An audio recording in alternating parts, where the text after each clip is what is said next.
चलो सारे हो गए थे अपने ओवरलैपिंग। हाँ ठीक है, ठीक है।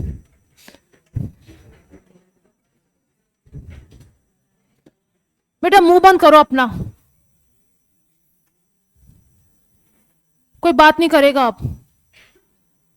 लिखो भाई, हेडिंग डालो, एक्सटेंट ऑफ ओवरलैपिंग।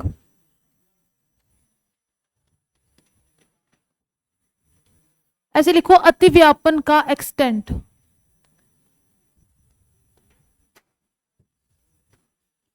या फिर अतिव्यापन की सीमा लिख दो। सीमा मतलब कि कितना ज्यादा अतिव्यापन होगा, कितना कम अतिव्यापन होगा।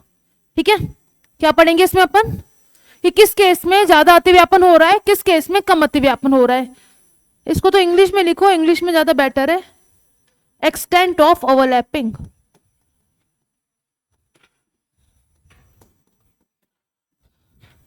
अब है ना, एक मेरी बात सुनो। ओवरलैपिंग में बेसिकली हो क्या रहा था बेटा, आपके पास दो अलग अलग परमाणु है, उनके कक्षक एक दूसरे के साथ अंतर्मिश्रित हो रहे थे। ठीक है, तो बेटा अगर अतिव्यापन ज्यादा होगा तो बॉन्ड मजबूत होगा कि वीक होगा? मजबूत होगा ना। अगर आपके पास ये जो अतिव्यापन है, यानी कि दो कक्षकों का अंतर्मिश्रण, ये हमारे पास कम हो रहा है। अरे कैसे बना ले, है ना, अंतर्मिश्रण आपके पास कम हो रहा है, यानी कि बॉन्ड आपके पास कैसा होगा, उस केस में कमजोर होगा। ठीक है, तो अगर मैं एक सिंपल सी बात लिखूं कि अतिव्यापन की सीमा अगर ज्यादा है तो आपके पास बॉन्ड स्ट्रांग होगा कि वीक होगा? बॉन्ड मजबूत होगा कि कमजोर होगा? मजबूत होगा ना। अगर अतिव्यापन की सीमा ज्यादा है तो बॉन्ड कैसा होगा, स्ट्रांग होगा, राइट। और अगर बेटा बॉन्ड स्ट्रांग है, यानी कि उस बॉन्ड को तोड़ने में ज्यादा ऊर्जा खर्च हो रही है क्या? होगी ना। एक और बात बताओ, अगर आप बात कर रहे हो कि दो परमाणु के बीच में अतिव्यापन ज्यादा है, यानी कि बॉन्ड कैसा है, स्ट्रांग है, तो इस बॉन्ड को तोड़ने में ऊर्जा ज्यादा खर्च होगी, यानी कि आपके पास जो बंद ऊर्जा की वैल्यू है वो क्या होगी, ज्यादा होगी कि कम होगी? बंद ऊर्जा क्या होती है, एक मोल बंद को तोड़ने के लिए दी गई ऊर्जा। आप कह रहे हो कि बंद आपके पास मजबूत बन रहा है क्योंकि अतिव्यापन ज्यादा है, तो बेटा बंद को तोड़ना और मुश्किल है क्या? यानी कि इसके लिए बंद ऊर्जा क्या हो जाएगी, ज्यादा हो जाएगी। दूसरी बात, अगर अतिव्यापन ज्यादा है, अतिव्यापन ज्यादा है मतलब कि दोनों आपके पास परमाणु एक दूसरे के अंदर से घुसे पड़े, तो बेटा दोनों परमाणु के बीच की जो आपके पास डिस्टेंस है, जिसको आप कहते हो बंध लंबाई, वो ज्यादा होगी कि कम होगी? ठीक है, तो बेसिकली हमारे पास यहाँ पे छोटे छोटे पॉइंट्स आ जाएंगे। एक्सटेंट ऑफ ओवरलैपिंग लिख दो ऐसे में, एक्सटेंट ऑफ ओवरलैपिंग, अतिव्यापन की सीमा, है ना। बेटा आपके पास ओवरलैपिंग की सीमा ज्यादा है, मतलब कि ज्यादा ओवरलैपिंग हो रही है, तो बॉन्ड आपके पास स्ट्रांग होगा। बॉन्ड अगर स्ट्रांग है तो बॉन्ड को तोड़ने के लिए ऊर्जा ज्यादा देनी पड़ेगी, यानी कि बंद ऊर्जा की वैल्यू क्या हो जाएगी, ज्यादा कि कम? ज्यादा। यानी कि एक्सटेंट ऑफ ओवरलैपिंग, अतिव्यापन की सीमा ज्यादा है तो आपके पास बंद ऊर्जा इसके डायरेक्टली प्रोपोर्शनल आएगी ना। अगर अतिव्यापन ज्यादा है तो बंध लंबाई ज्यादा होगी कि कम होगी? ठीक है, यानी कि ये हमारे पास इनवर्सली प्रोपोर्शनल आ जाएगी। आ जाएगी क्या? दूसरी बात, अगर आपके पास दो परमाणु छोटे छोटे है ना, और एक केस पे दोनों परमाणु बड़े बड़े है ना, तो बेटा कौन दोनों परमाणु एक दूसरे को मजबूती से पकड़ पाएंगे, बड़े वाले कि छोटे वाले? ऑब्वियस है, यानी कि परमाणु का साइज जितना छोटा होगा है ना, उतनी मजबूत पकड़ होगी। जितनी मजबूत पकड़ है मतलब कि अतिव्यापन ज्यादा है। परमाणु का साइज अगर बड़ा होगा तो पकड़ आपके पास कैसी होगी, वीक होगी। अगर पकड़ वीक है मतलब कि अतिव्यापन क्या है, कम है। तो साइज और अतिव्यापन के बीच में क्या रिलेशन है, डायरेक्टली प्रोपोर्शनल कि इनवर्सली प्रोपोर्शनल? इनवर्सली। ठीक है, यानी कि आकार बेटा आपके पास साइज जितना बड़ा होगा अतिव्यापन उतना ही कम होगा, साइज जितना छोटा होगा अतिव्यापन उतना ही ज्यादा होगा। आ रही क्या बात समझ में थोड़ी थोड़ी? ठीक है, लिखो इसको और इसके चारों तरफ बनाओ एक डब्बा।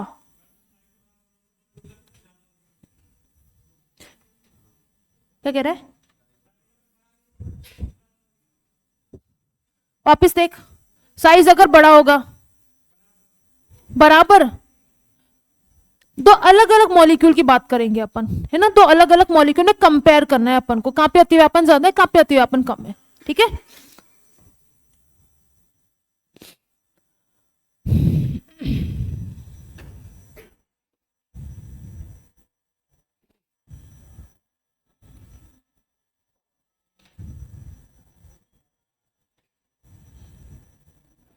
क्या हो गया बेटा, क्यों हंस रहा है?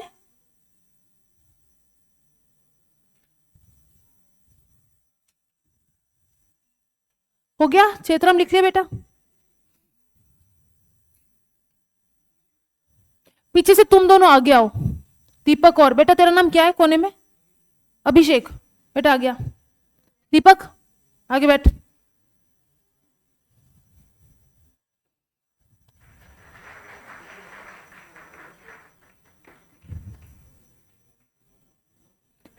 चले आगे, हो गया ना ये? ठीक है, एक दो और पॉइंट तुम मुझे एक्सप्लेन करो। बेटा आपके पास दो कक्षकों के बीच में अतिव्यापन हो रहा है ना, अगर दोनों कक्षकों की ऊर्जा ज्यादा है ना, तो कक्षक स्टेबल होंगे क्या, स्थायी होंगे क्या? कक्षकों की ऊर्जा आपके पास ज्यादा है तो कक्षक स्थायी होंगे क्या? नहीं होंगे। अगर कक्षक स्थायी नहीं है तो अतिव्यापन होगा क्या उसमें? अतिव्यापन अच्छा खासा होगा क्या? भाई आपके पास यहाँ पे क्या करना है, दोनों कक्षकों को इंटरमिक्स करना है, यानी कि अंतर्मिश्रण करना है। तो आपके पास एटलीस्ट कक्षक स्थायी तो होने चाहिए, तभी तो यहाँ पे मिश्रण होगा। और कक्षक आपके पास हिलडुल रहे तो भाई यहाँ पे एक दूसरे से इंटरमिक्स होंगे क्या? राइट, यानी कि अतिव्यापन के लिए कक्षकों की ऊर्जा ज्यादा होनी चाहिए कि कम? कम। राइट, तो अपने पास एक पॉइंट क्या आ जाएगा कि अतिव्यापन, एक्सटेंट ऑफ ओवरलैपिंग, ये सब कुछ पढ़ रहे हैं ना, कहां पे अतिव्यापन ज्यादा है, कहां पे अतिव्यापन कम है। तो इसके लिए कक्षकों की ऊर्जा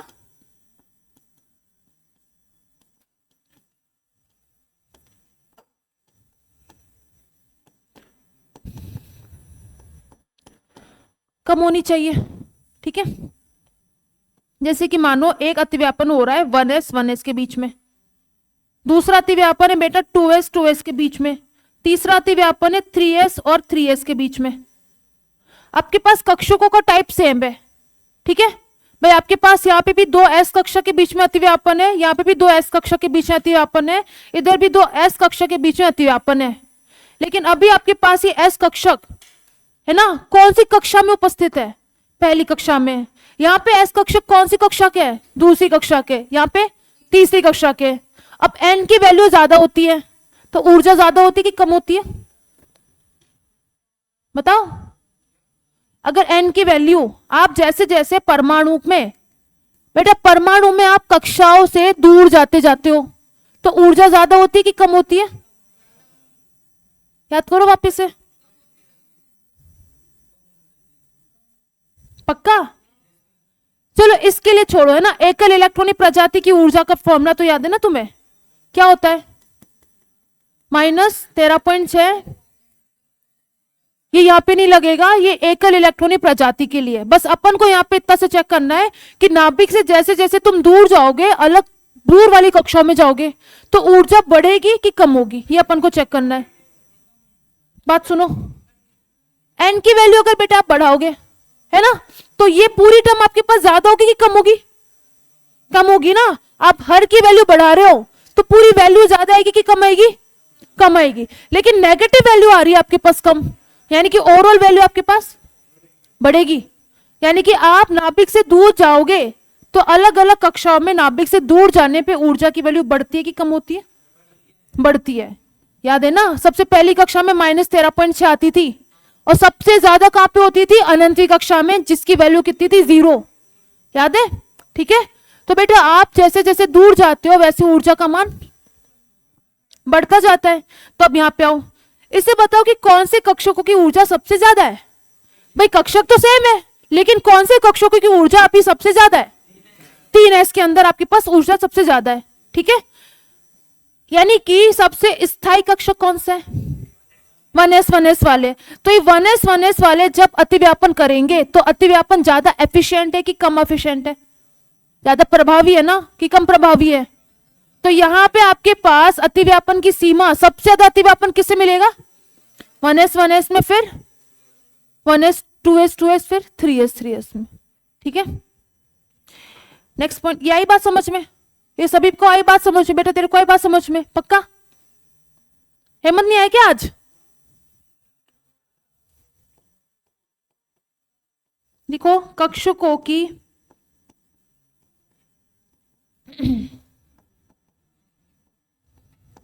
ऊर्जा में अंतर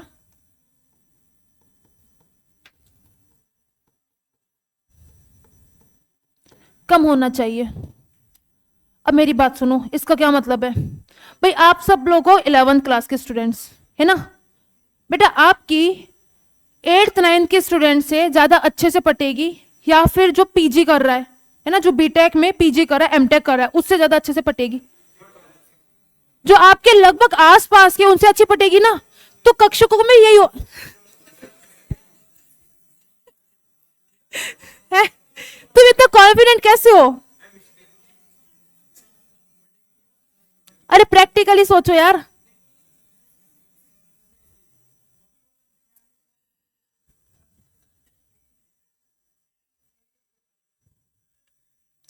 चलो दूसरा एग्जांपल, है ना, इससे तुम अच्छे से रिलेट कर पाओगे। भाई तुम्हारे घर में तुम बैठे हो, है ना, तुम्हारे रिलेटिव आए या तुम्हें हर टाइम ताने देते हैं, है ना, कि हमारा बच्चा तो इतना अच्छा है, हमारा तो ये तो इतना अच्छा है।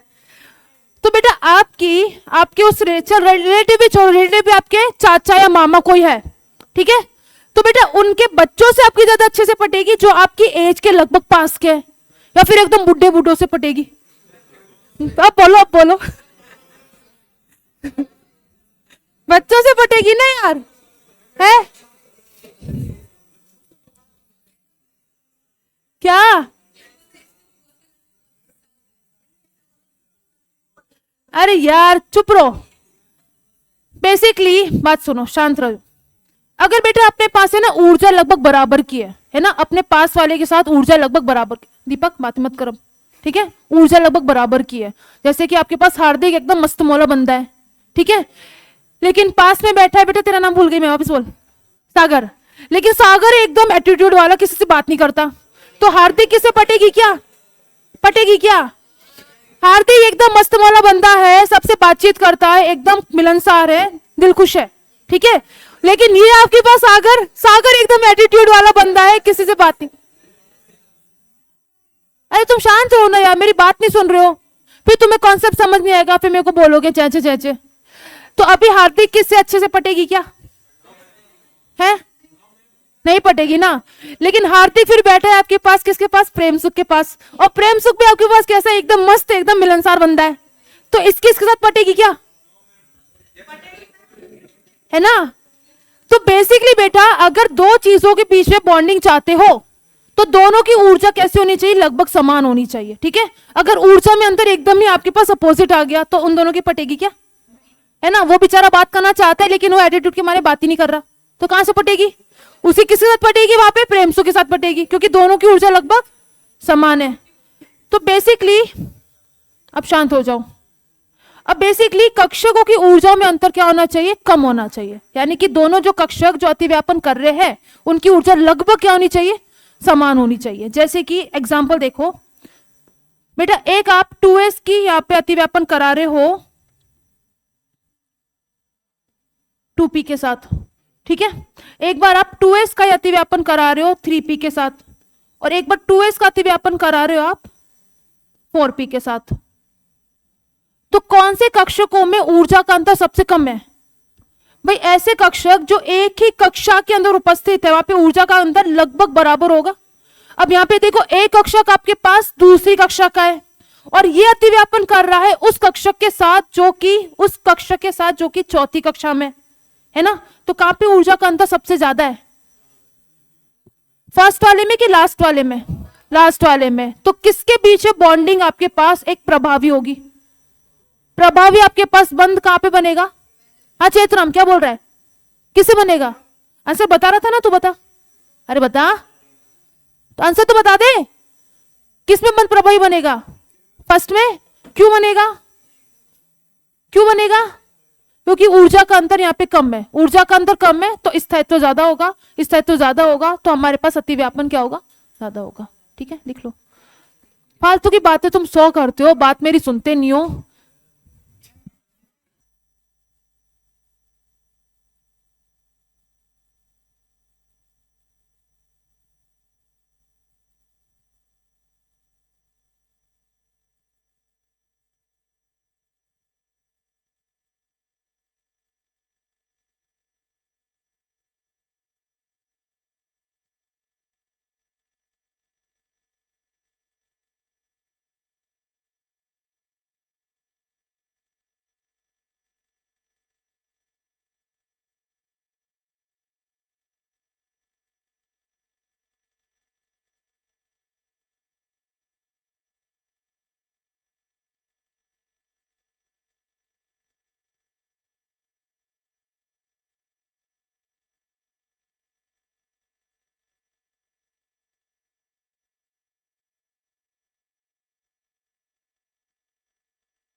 इसी को अपन दूसरे किस टाइप से लिख सकते हैं बेटा, अपन को चेक करना है एक्सटेंट ऑफ ओवरलैपिंग।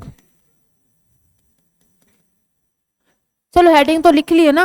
अब हमारे पास है ना दो केस हो सकते हैं, केस एक और दूसरा आपके पास केस सेकंड। ऑब्वियस है दो अलग अलग कक्षक एक दूसरे के साथ अतिव्यापन करेंगे। अब वो कक्षक आपके पास एक ही कक्षा के हो सकते हैं या फिर अलग अलग कक्षा के हो सकते हैं। ठीक है, तो बेटा केस वन के अंदर अगर दोनों कक्षक के लिए n1 प्लस n2 है ना, एक से ज्यादा अतिव्यापन को आपको कंपेयर करना है, अगर वहां पे हमारे पास n1 प्लस n2 की वैल्यू जो है इक्वल नहीं आती या हमारे पास सेम नहीं आती, एक बार बात सुनो फिर मुझसे पूछना। ठीक है, अगर आपके पास दो अलग अलग अतिव्यापन में n1 प्लस n2 की वैल्यू सेम नहीं आती, तो जिस अतिव्यापन की n1 प्लस n2 की वैल्यू ज्यादा होगी उसकी ऊर्जा क्या होगी, ज्यादा। n ज्यादा होगी तो ऊर्जा ज्यादा होगी, ऊर्जा ज्यादा होगी तो स्थायित्व, स्टेबिलिटी।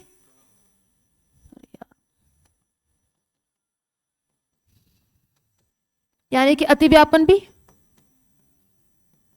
क्या होगा, अरे स्थायित्व कम है तो अतिव्यापन कम होगा ना। ठीक है, एग्जाम्पल अगर ये सेम नहीं है, जैसे कि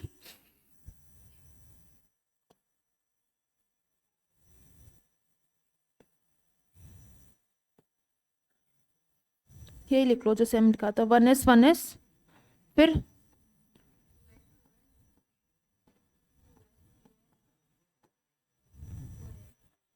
ठीक है।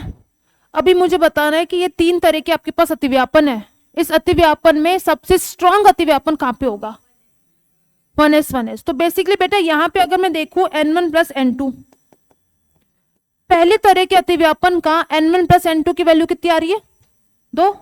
बेटा यहां पे n1 प्लस n2 की वैल्यू कितनी आ रही है, 4। यहां पे आ रही है 6। यानी कि n1 प्लस n2 जितना ज्यादा होगा ऊर्जा उतनी ही ज्यादा होगी। अब ऊर्जा यहाँ पे इन कक्षकों की बहुत ज्यादा है, यही बात अपन ने पीछे लिखी थी लाइन के फॉर्म में। अब यहाँ पे अपन फॉर्मूला के अकॉर्डिंग निकाल रहे हैं। ठीक है, ऊर्जा आपके पास जितनी ज्यादा होगी कक्षकों की, कक्षक उतने ही ज्यादा अस्थायी होंगे। कक्षक अगर अस्थायी है तो अतिव्यापन भी आपके पास मुश्किल से होगा, अतिव्यापन क्या होगा, कम होगा।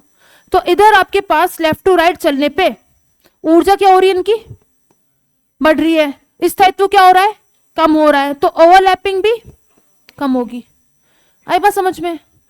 दूसरा आपके पास केस हो जाएगा अगर हमारे पास दो अलग अलग तरह के अतिव्यापन में n1 प्लस n2 की वैल्यू तो क्या आ रही है, समान आ रही है। ठीक है, दो अलग अलग, जैसे आपके पास ये तीन तरह के अतिव्यापन है, माना यहाँ पे हमारे पास n1 प्लस n2 की वैल्यू क्या आ रही है, समान आ रही है। फिर आप कैसे चेक करोगे कि कहां पे अतिव्यापन ज्यादा है कहां पे कम है। ठीक है, फिर बेटा आप क्या देखोगे, अगर ये सेम है तब जाके आपको देखना है L1 प्लस L2। अगर L1 प्लस L2 की वैल्यू ज्यादा है तो आप कहोगे कि भाई वहां पे हमारे पास स्थायित्व होगा ज्यादा।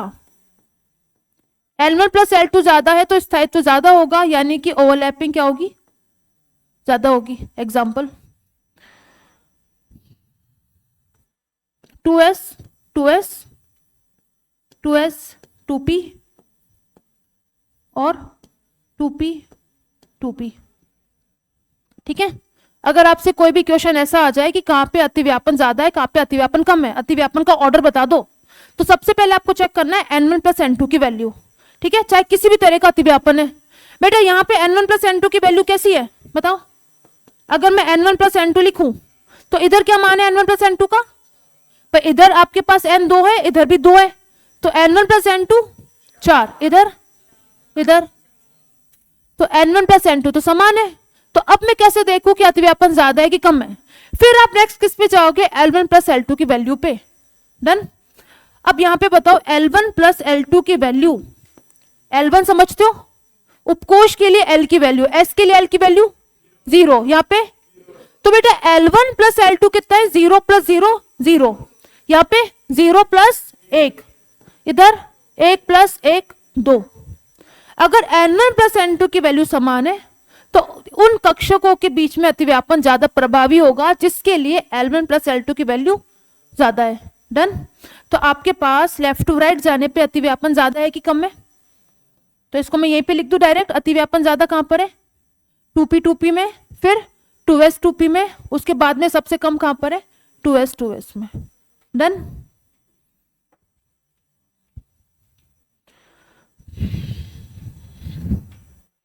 हाँ भाई चेतराम, आ रही साहब, आ रही बात समझ में? पक्का?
बात लिखो, शांत हो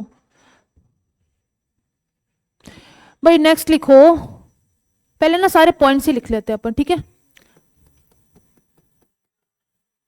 extent of overlapping directly proportional होता है बेटा आपके दिशात्मक गुण से।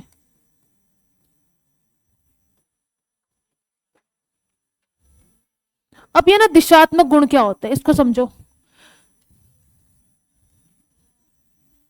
बेटा। एस कक्षक जो है, क्या एस कक्षक तीनों अक्ष पे समान रूप से वितरित है? यानी कि एक पर्टिकुलर एक्सिस पे इस पे जो इलेक्ट्रॉन डेंसिटी होगी, है ना, एक पर्टिकुलर अक्ष पे यहाँ पे एस कक्षक का जो इलेक्ट्रॉन घनत्व होगा। अरे पढ़ना है कि नहीं पढ़ना? एस कक्षक तीनों अक्षों पे समान रूप से वितरित है, यानी कि एक पर्टिकुलर अक्ष पे इलेक्ट्रॉन घनत्व जो होगा वो बहुत ज्यादा होगा कि बराबर बराबर सब में सेम होगा? सेम होगा। लेकिन अगर इस एस को मैं कंपेयर करूं बेटा पी कक्षक से, जैसे पी कक्षक का भी आप पी एक्स ले लो, ठीक है?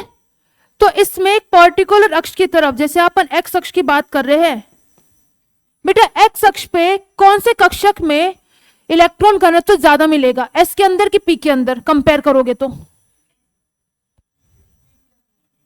इलेक्ट्रॉन घनत्व समझ रहे हो ना? इस पूरी कक्षा के अंदर क्या होते हैं? इलेक्ट्रॉन प्रेजेंट होते हैं। यहां पे भी आपके पास इलेक्ट्रॉन प्रेजेंट है। इलेक्ट्रॉन मुझे ज्यादा यहाँ पे कौन से अक्ष पे देखने को मिलेंगे? एक्स पे देखना है, एस पे मिलेगा कि पी में मिलेगा? पी में, क्योंकि पी कक्षक जो है, अगर आप ये पी एक्स की बात कर रहे हो, पूरा की पूरा एक्स अक्ष की तरफ है, ठीक है? तो किसी कक्षक में जितना ज्यादा दिशात्मक गुण होगा तो बेसिकली आप कह सकते हो कि इसके अंदर मेरे पास दिशात्मक गुण क्या है? ज्यादा है। तो किसी कक्षक में जितना ज्यादा दिशात्मक गुण होगा, ठीक है, उसका हमारे पास ओवरलैपिंग भी क्या होगी? ज्यादा होगी। जैसे कि S और S, बेटा इसके ओवरलैपिंग से भी सिग्मा बॉन्ड बनता है ना। S और P के ओवरलैपिंग से भी कौन सा बनता है, सिग्मा। अगर आपने ले लिया PX और PX तो भी कौन सा बनेगा, सिग्मा। अब यहाँ पे 3 तरह के सिग्मा बंध बन रहे हैं, लेकिन कौन सा सिग्मा बंध आपके पास किस तरह के कक्षक आपस में अतिव्यापन करे कि बनने वाला सिग्मा बंध बहुत ज्यादा स्ट्रॉन्ग हो, कौन सा ज्यादा हो जाएगा, PX PX। क्यों ज्यादा हो जाएगा, क्योंकि यहाँ पे पूरा के पूरा इलेक्ट्रॉन घनत्व कहां पर है, एक्स अक्ष के ऊपर ही है, यानी कि सारे इलेक्ट्रॉन आपके पास एक ही एक्सिस पे है, तो इलेक्ट्रॉन ज्यादा तो अतिव्यापन भी ज्यादा। डन।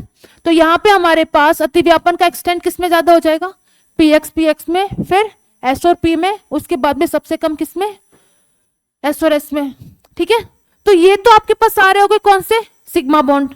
अगर आप एक सिग्मा बॉन्ड और पाई बॉन्ड को कंपेयर करो तो बेटा सिग्मा बॉन्ड ज्यादा मजबूत होता है as compared to pi bond, क्योंकि सिग्मा बॉन्ड में आपके पास जो इलेक्ट्रॉन है सारे के सारे एक ही अक्ष पे है तो मजबूत पकड़ होगी, जबकि जो पाई बॉन्ड बनेगा तो बेटा ऊपर से थोड़ा सा अतिव्यापन होगा, नीचे से थोड़ा सा अतिव्यापन होगा, तो वो बॉन्ड आपके पास टूटने के चांसेस क्या होते हैं, ज्यादा होते हैं। तो अगर अपन इसके बाद में बात करें तो सिग्मा बॉन्ड ज्यादा मजबूत होता है किसकी तुलना में, पाई बॉन्ड की तुलना में। अच्छा, अगर इसके साथ अपन डेल्टा बॉन्ड को भी कंपेयर करें तो सिग्मा सबसे ज्यादा स्ट्रांग होता है, फिर डेल्टा स्ट्रांग होता है और पाई सबसे वीक होता है। ठीक है, ये हमारे पास है बंध सामर्थ्य। ये ऑर्डर किसका हो गया, बंध सामर्थ्य का। ये ऑर्डर किसका हो गया, ओवरलैपिंग के एक्सटेंट का। जितना ज्यादा दिशात्मक गुण होगा उतनी ज्यादा क्या होगी आपके पास, अतिव्यापन होगा। ठीक है, ये हमारे पास किसका ऑर्डर है, ऐसे लिख दो डायरेक्ट, ओवरलैपिंग का क्रम। ठीक है ना। अब मेरी बात सुनो, वापिस से सुनो। अब बात आती है हमारे पास पायबंद की। अब पायबंद में हमारे पास पीपी कक्षकों के अतिव्यापन से भी बन रहा था क्या, है ना, पीओडी के अतिव्यापन से भी बन रहा था और डीओडी के अतिव्यापन से भी बन रहा था क्या। अब कौन से तरह का आपके पास यहाँ पर पायबंद ज्यादा मजबूत होगा, भाई पाई बॉन्ड जो है वो 3 तरह के अतिव्यापन से बन रहा था क्या, अगर तुम्हें कल का थोड़ा सा भी याद है तो। अगर मैं बात करूं पाई बॉन्ड की, बेटा पाई बॉन्ड जो आपके पास पी और पी कक्षक के अतिव्यापन से बन रहा था क्या, और पी और डी के अतिव्यापन से बन रहा था, और दूसरा। ठीक है, अब देखो आपके पास यहां पर तीनों केस में बन कौन सा रहा है, पाइबंद ही बन रहा है। अब कौन से कक्षकों का अतिव्यापन हो कि बनने वाला पाइबंद ज्यादा स्ट्रांग हो, भाई ये चीज ऑब्वियस है बेटा। एक बात तो सुनो, ये चीज ऑब्वियस है कि जहां पे दिशात्मक कैरेक्टर ज्यादा होगा कक्षकों का, है ना, ये दिशात्मक कैरेक्टर किसका है, कक्षकों का। कक्षकों का दिशात्मक गुण जितना ज्यादा होगा, यानी कि जो कक्षक है उसका पूरा इलेक्ट्रॉन घनत्व एक ही अक्ष पे जहां पे सबसे ज्यादा होगा वहां पे अतिव्यापन क्या होगा, स्ट्रांग होगा। अब यहां पे आओ, आप डी की बात कर रहे हो अगर, तो बेटा डी में हमारे पास क्या होता है,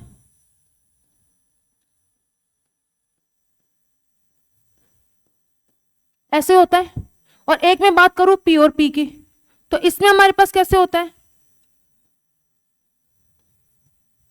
अब तुम्हें ना बस मुझे एक बार देखकर ही बता दो कि यहाँ पे दोनों पी के बीच में आपके पास अतिव्यापन हो रहा है, लेकिन पी कक्षक दोनों एक दूसरे के पार्श्व रूप से उपस्थित है, यानी कि एक दूसरे के आमने सामने सीधे तरीके से, तो बॉन्ड सिग्मा बनेगा कि पाए, यहाँ पे कौन सा बनेगा, पाए। लेकिन अगर ये एक दूसरे की तरफ हेड ऑन होते हैं, यानी कि इनके सिर से सिर भिड़ रहे होते, तो कौन सा बॉन्ड बनता, सिग्मा। इतना डन है ना।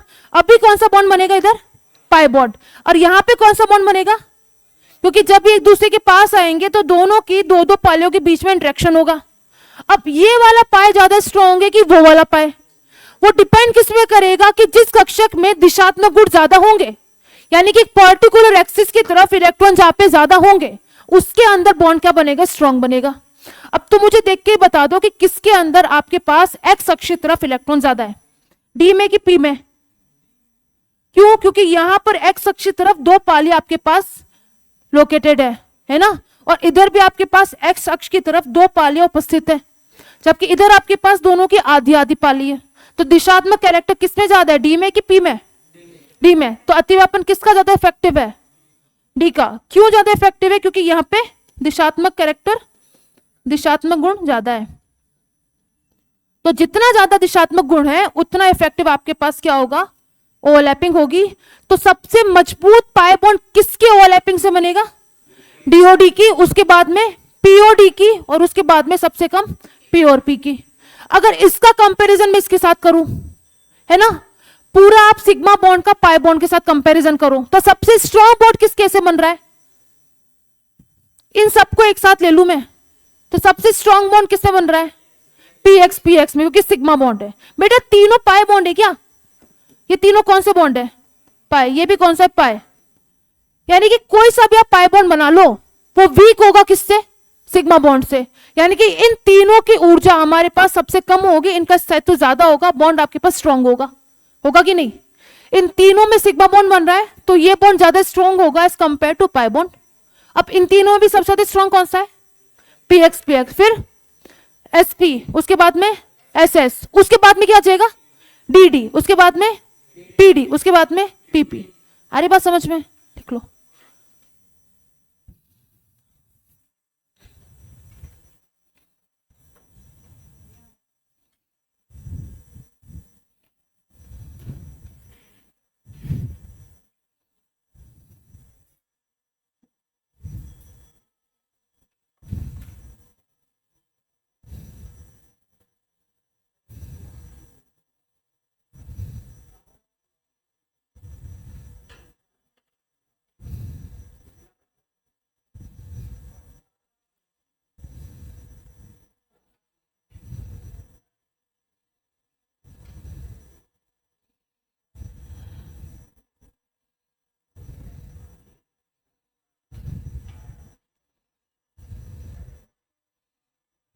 हो गया, कब लिखा,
अब लिखो एग्जाम्पल।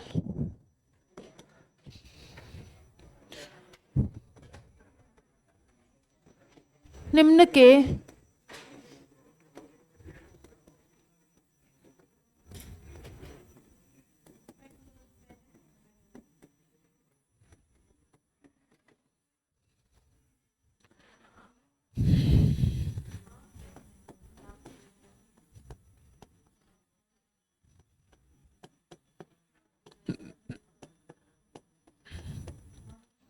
ठीक है बेटा, यहाँ पे अपन को बताना है कि किसमें हमारे पास बंद सामर्थ्य ज्यादा होगा, किसमें एकदम कम होगा। भाई कौन सा बॉन्ड सबसे स्ट्रांग है, कौन सा सबसे वीक है, बताओ, वैसे बताओ। अरे इसके अंदर ये वैसे अपन पढ़ चुके हैं ना पीरियोडिक टेबल में। अच्छा, किस बंध की बंध लंबाई सबसे ज्यादा है?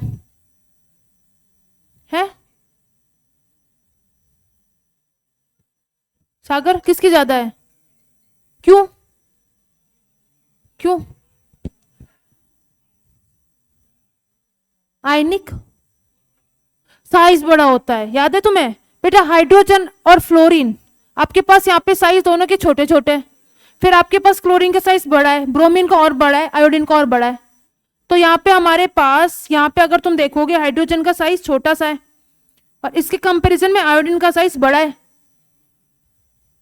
तो इसके हमारे पास बंध लंबाई क्या होगी? ज्यादा होगी।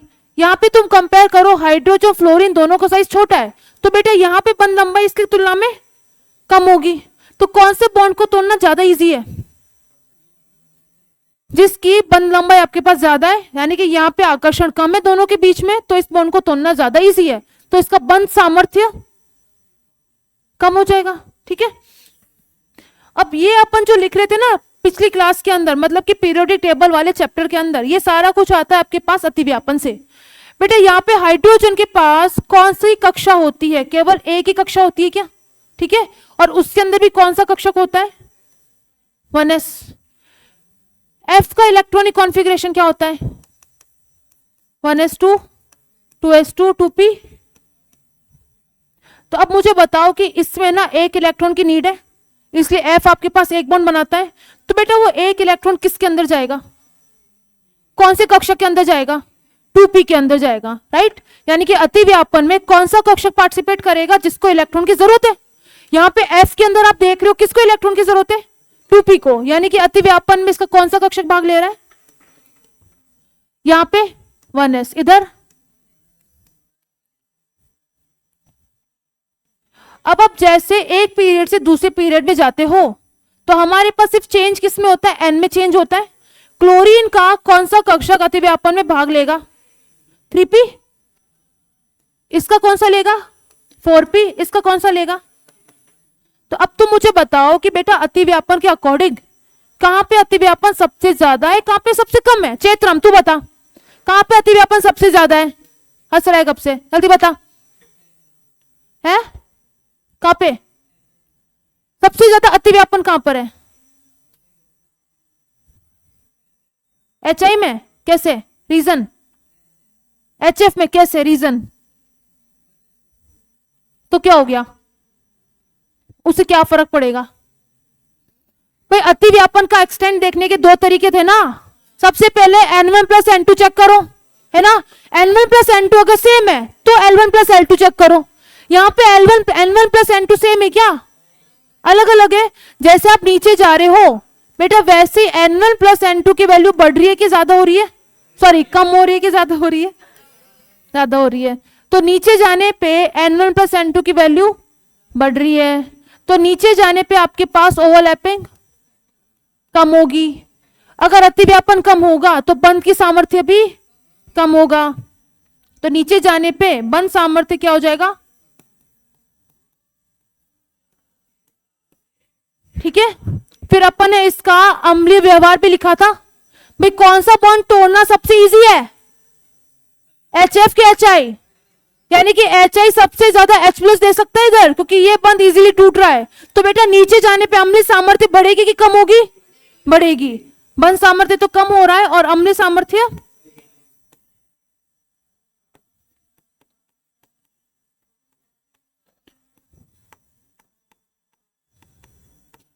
अपचायक क्षमता, किसी दूसरे को अपचेत करने की क्षमता। ठीक है बेटा, नीचे जाने पे आपके पास क्या हो रहा है? हाइड्रोजन इजीली निकल रहा है कि मुश्किल से निकल रहा है? इजीली निकल रहा है। अपचय क्षमता, किसी दूसरे को अपचेत करने की क्षमता। अपचयन में क्या करते हैं? हाइड्रोजन जोड़ते हैं फिर ऑक्सीजन निकालते हैं, है ना। यानी कि जो इजीली हाइड्रोजन देगा वही किसी दूसरे में इजीली हाइड्रोजन जोड़ेगा क्या? तो नीचे जाने पे हाइड्रोजन निकालना इजी हो रहा है क्या? तो अपचय क्षमता का क्रम भी क्या होगा? बढ़ेगा। अपचय क्षमता बढ़ेगी, अम्लीय सामर्थ्य भी बढ़ेगा। ठीक है, लिखो।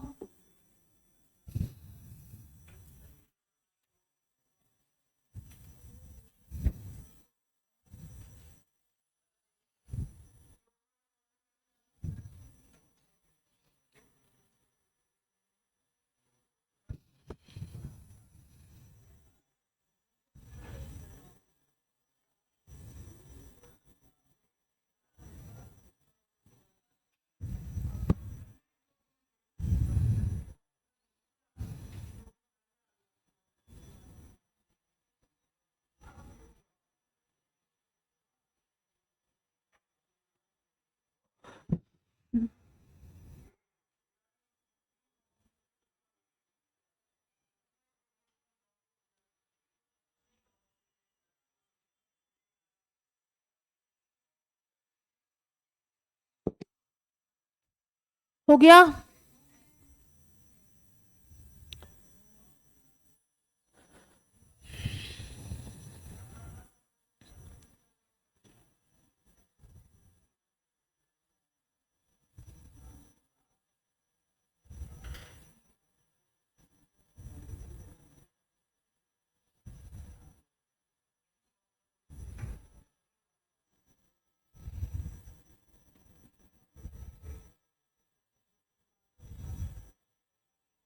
हो गया?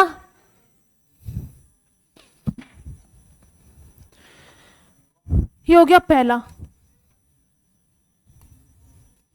इसके बाद लिखना दूसरा। आपको बंद सामर्थ्य का ऑर्डर बताना है। F2 Cl2 Br2 और I2 के बीच में, ठीक है।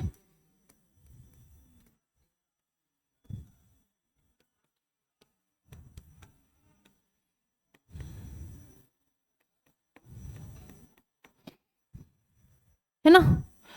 अब पहले तो बताओ कि FF में कौन कौन से कक्षक अतिव्यापन में पार्टिसिपेट कर रहे हैं। F का कौन सा कक्षक अतिव्यापन में जाता है? 2p। तो दोनों F के 2p 2p। बेटा यहां पे 3p 3p।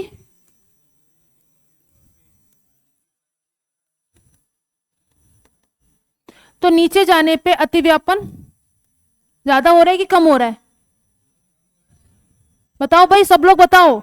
नीचे जाने पे अतिव्यापन कम हो रहा है। क्यों अतिव्यापन कम क्यों हो रहा है? क्योंकि n+n की वैल्यू, n1 + n2 की वैल्यू सॉरी क्या होती है? ज्यादा हो रही है। तो अतिव्यापन नीचे जाने पे कम हो रहा है। तो बेटा अगर यहाँ पे आयोडीन में अतिव्यापन कम है तो इसकी बंध लंबाई ज्यादा होगी कि कम होगी? ज्यादा होगी। अतिव्यापन कम है यानी कि दोनों कक्षक एक दूसरे को ढीले ढीले से पकड़ रहे हैं। तो यहाँ पे दोनों के बीच में आपके पास दूरी ज्यादा होगी, दोनों आपके पास परमाणु के बीच की दूरी ज्यादा होगी, यानी कि नीचे जाने पे बॉन्ड लेंथ या बंध लंबाई बोलो बढ़ेगी। तो बंध सामर्थ्य आपके पास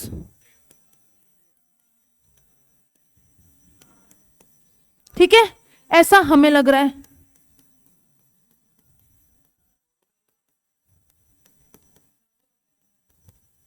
मतलब हमें में हम सब आते हैं ना, ठीक है।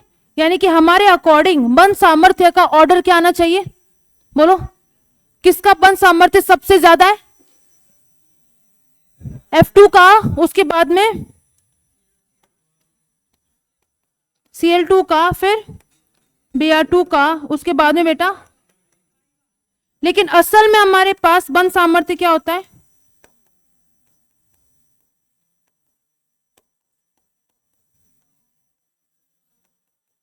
बेटे जो F2 है ना, F2 एकदम हट के कहां पे चला जाता है? Br2 के पीछे, ठीक है। तो यहां पे बंध सामर्थ्य का ऑर्डर क्या आ जाएगा बताओ? Cl2 फिर Br2 फिर F2 देन I2। अब ऐसा हुआ क्यों? ऐसा हुआ क्यों? देखो बात सुनो, अतिव्यापन तो सबसे ज्यादा कहां पर है? अतिव्यापन सबसे ज्यादा कहां पर है? F2 के अंदर है। तो बेटा इसका साइज क्या है? छोटा छोटा है। और अतिव्यापन ज्यादा है यानी कि दोनों आपके पास परमाणु एकदम पास होंगे क्या? है ना। अब फ्लोरीन के पास कितने लोन पेयर है? अगर मैं सिर्फ यहां पे फ्लोरीन की बात करूं तो दोनों फ्लोरीन का साइज छोटा छोटा है और अतिव्यापन ज्यादा है, तो परमाणु दोनों एक दूसरे के बहुत ज्यादा पास होंगे। अब बेटा एक फ्लोरीन पे 3 लोन पेयर है क्या? है कि नहीं, यहाँ पे भी। तो अगर आपके पास अतिव्यापन ज्यादा है, परमाणु पास होंगे तो इसके लोन पेयर भी पास होंगे, लोन पेयर पास होंगे तो लोन पेयर के बीच में क्या होगा, प्रतिकर्षण होगा। प्रतिकर्षण की वजह से आपके पास बॉन्ड क्या हो जाता है, थोड़ा सा वीक हो जाता है।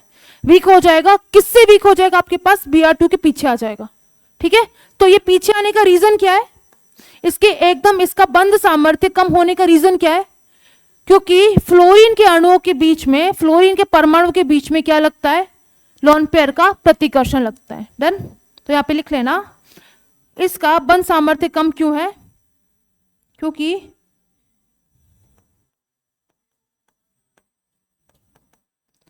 परमाणुओं के मध्य लोन पेयर प्रतिकर्षण लगता है। प्रतिकर्षण होगा तो दोनों आपके पास परमाणु पास रहना चाहेंगे क्या, नहीं रहना चाहेंगे, थोड़ी सी दूर होना चाहेंगे। अगर परमाणु दूर हो रहे तो बंध आपके पास कैसा हो गया, वीक हो गया, तो बंध सामर्थ्य भी क्या हो जाएगी, कम हो जाएगी। ठीक है, आई बात समझ में चक्षु।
बात सुनो, अपन को अरे बातें नहीं, अपन को बंध सामर्थ्य कंपेयर करनी है कार्बन कार्बन के बीच की, नाइट्रोजन नाइट्रोजन के बीच की, ऑक्सीजन ऑक्सीजन के बीच की, और फ्लोरीन फ्लोरीन के बीच की।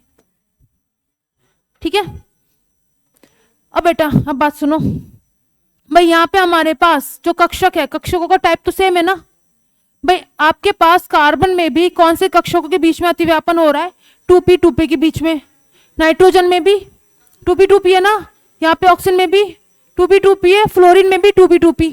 तो अभी किसका बंध सामर्थ्य ज्यादा होगा उसको देखने के लिए आप यहाँ पे देखो कि कौन सा बॉन्ड आपके पास स्थायी है। बेटा कार्बन बनाते हैं 4 बॉन्ड, है ना, 4 बॉन्ड बना के स्थायी हो पाता है। तो इसके पास कोई से भी लोन पेयर रहेंगे क्या? लोन पेयर रहेंगे? नहीं रहेंगे। आपके पास नाइट्रोजन बनाते हैं 3 बॉन्ड, लेकिन बाह्यतम कोश में टोटल 5 इलेक्ट्रॉन है, तो लोन पेयर रहेगा आपके पास एक एक दोनों पे। ठीक है, तो यहां पे हमारे पास दोनों के पास एक एक लोन पेयर होगा क्या? ऐसे ऑक्सीजन के पास कितने लोन पेयर होंगे? 2-2। बेटा यहां पे कितने लोन पेयर है? दोनों के पास 3-3। तो अतिव्यापन का प्रकार तो सेम है, सबके अंदर आपके पास अतिव्यापन कैसा हो रहा है? 2p2p हो रहा है। लेकिन यहां पे आपके पास कौन सा बॉन्ड ज्यादा स्ट्रांग है, कौन सा वीक है? बेटा वो चीज अभी किस पे निर्भर करेगी कि आपके पास बॉन्ड कितना स्थायी है। अब तो मुझे यहाँ पे देखकर बताओ कि कौन सा बॉन्ड सबसे ज्यादा अस्थायी है? एफ। क्यों अस्थायी है? क्योंकि यहाँ पे लोन पे के बीच में प्रतिकर्षण बहुत ज्यादा है, और सबसे कम कहां पर है? कार्बन के बीच में। तो बेटा यहां पे बंध सामर्थ्य का ऑर्डर क्या आ जाएगा? सबसे ज्यादा किसमें बंध सामर्थ्य है? क्योंकि यहां पे हमारे पास किसी भी तरह का रिपल्शन नहीं है, और आपके पास सबके अंदर ओवरलैपिंग सेम टाइप की है। रिपल्शन नहीं है, ओवरलैपिंग सेम टाइप की है, तो बंध सामर्थ्य किसका ज्यादा? फिर ठीक है। अब इसी के नीचे अपन कंपेयर करें इसके नीचे वाले तत्वों को। कार्बन के नीचे आता है सिलिकॉन। अगर अपन सिलिकॉन के बॉन्ड को कंपेयर करें कार्बन के साथ, नाइट्रोजन के नीचे क्या आता है बेटा? फॉस्फोरस, यहां पे सल्फर, यहां पे डन। अब बात सुनो, यहां पे कोई लोन पेयर कार्बन के ऊपर लोन पेयर है, तो इसके ग्रुप में जो भी हमारे पास तत्व आएंगे सभी के अंदर संयोजी इलेक्ट्रॉन का नंबर सेम होगा। यानी कि यहां पे लोन पेयर नहीं है तो यहां पे भी लोन पेयर नहीं होंगे। फिर आप बताओ कि इन दोनों में किसमें ओवरलैपिंग ज्यादा है? क्यों? क्योंकि साइज छोटा है। 2p2p के बीच में अतिव्यापन है, यहाँ पे 3p3p के बीच में। दीपक बेटा ध्यान दे ले यहाँ पे। तो किसमें अतिव्यापन ज्यादा है? कार्बन में। तो आपके पास बंध सामर्थ्य किसकी ज्यादा है? कार्बन की के पीछे। अब यहां पे आओ, नाइट्रोजन के पास एक एक लोन पेयर है, तो फास्फोरस के पास भी होगा क्या? अब देखो वापिस से वही बात आ जाती है ना बेटा, नाइट्रोजन का साइज छोटा है तो यहाँ पे अतिव्यापन ज्यादा है, फास्फोरस का साइज बड़ा है तो अतिव्यापन थोड़ा सा कम है। अगर साइज छोटा अतिव्यापन ज्यादा है तो नाइट्रोजन के दोनों एटम एक दूसरे के पास होंगे, साइज छोटा है अतिव्यापन ज्यादा है, और इसके पास है 2 लोन पेयर, तो लोन पेयर के पीछे प्रतिकर्षण होगा क्या? तो बॉन्ड आपके पास थोड़ा सा कैसा हो जाएगा? वीक हो जाएगा। जबकि यहां पे इसका साइज थोड़ा सा बड़ा है ना, तो आपके पास लोन पेयर बहुत ज्यादा पास होंगे क्या नाइट्रोजन की तुलना में? तो नाइट्रोजन की तुलना में इस केस में लोन पेयर थोड़ा सा क्या होंगे? दूर होंगे। तो बताओ किसका बंध सामर्थ्य ज्यादा हुआ? पीपी का किसके कंपैरिजन में? नाइट्रोजन के कंपैरिजन में। सेम हमारे पास यहां पे भी किसका ज्यादा होगा? सल्फर का, उसके बाद में यहां पे क्लोरीन का। ठीक है ना। अब नेक्स्ट तो मुझे बता दो, अगर मेरे पास कार्बन का बंध है, एक कार्बन को मैंने रिप्लेस कर दिया नाइट्रोजन से, फिर आपके पास 2 नाइट्रोजन का बंध है, फिर नाइट्रोजन ऑक्सीजन का है, फिर ऑक्सीजन का है, फिर ऑक्सीजन फ्लोरीन का बॉन्ड है, फिर फ्लोरीन का बॉन्ड है। ठीक है। क्या सभी के केस में अतिव्यापन का जो प्रकार है, अतिव्यापन में 2p के कक्षक पार्टिसिपेट कर रहे हैं क्या? इसका भी कार्बन का 2p होता है, इसका भी 2p होता है, सब जगह आपके पास अतिव्यापन का प्रकार तो सेम है। अब बेटा अतिव्यापन का प्रकार अगर सेम है और मुझे देखना है कि भाई बंध सामर्थ्य किसका ज्यादा है किसका कम है, तो अपन तो क्या देख रहे थे कि अतिव्यापन ज्यादा है तो बंध सामर्थ्य भी ज्यादा होगा, लेकिन अतिव्यापन तो सेम है, तो किसका बंध सामर्थ्य अब ज्यादा है? कैसे देखोगे? जो बॉन्ड ज्यादा आपके पास स्टेबल होगा, ज्यादा स्थायी होगा, उसका सामर्थ्य क्या होगा? ज्यादा होगा। अब यहाँ पे कोई रिपल्शन है क्या? इंटरनल इसके अंदर कोई रिपल्शन लग रहा है क्या? यहाँ पे रिपल्शन है थोड़ा बहुत, क्योंकि यहाँ पे नाइट्रोजन पे एटलीस्ट एक लोन पेयर आ जाएगा। ठीक है, इधर आओ, यहाँ सॉरी एक लोन पेयर आ जाएगा, है ना। यहाँ पे नाइट्रोजन पे 2 लोन पेयर, यहाँ पे इधर तो लोन पेयर जैसे जैसे बढ़ेंगे वैसे वैसे प्रतिकर्षण भी बढ़ेगा, प्रतिकर्षण बढ़ेगा तो बंध सामर्थ्य कम होगी। ठीक है, यहाँ पे आपके पास ज्यादा लोन पेयर तो ज्यादा प्रतिकर्षण, ज्यादा प्रतिकर्षण यानी कि बंध सामर्थ्य कम होगी। तो सबसे ज्यादा बंध सामर्थ्य किसमें है? अब इस केस में सी में, फिर Cn, देन Nn, फिर NO, फिर OF और सबसे लास्ट में FF। डन, लिख लो, लिख लो, लिख। अरे मैंने एक बार में सुन लिया, जिसने नहीं लिखा वो लिख लो।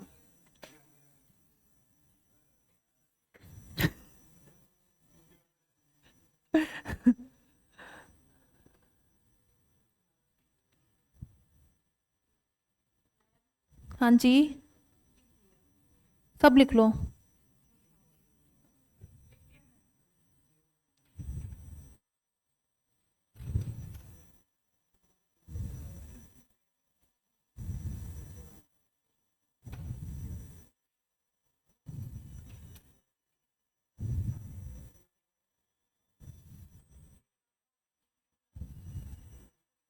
आ गया, आ गया। अभी तू हंसा ना तो क्लास से बाहर निकालूंगी तेरे को मैं। तू हंसा रहा, इसको हो गया।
चलिए आगे, हो गया। हेडिंग डालो संकरण, हाइब्रिडाइजेशन।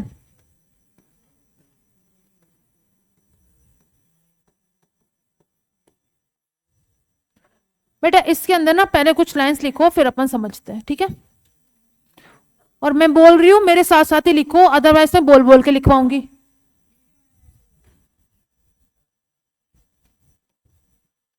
लिखो, किसी परमाणु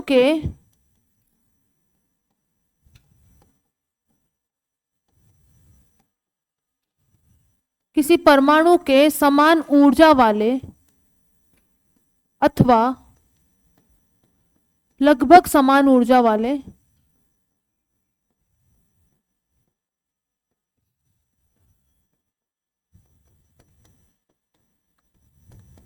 कक्षकों का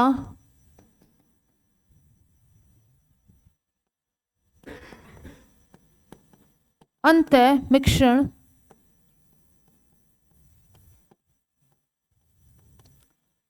संकरण कहलाता है।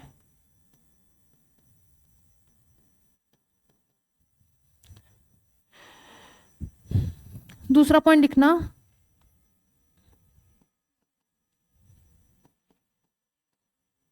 संकरित कक्षकों की संख्या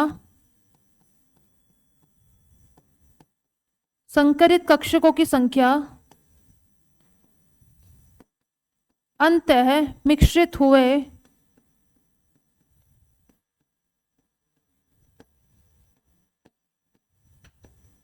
परमाणवीय कक्षकों की संख्या के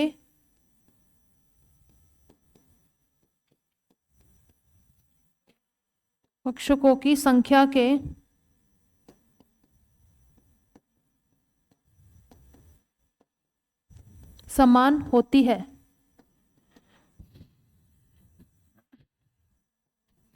तीसरा पॉइंट लिखना,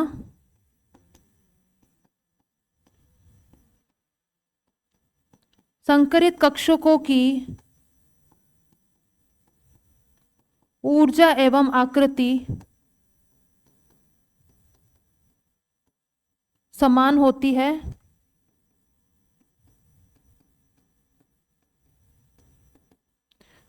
और चौथा पॉइंट लिखो,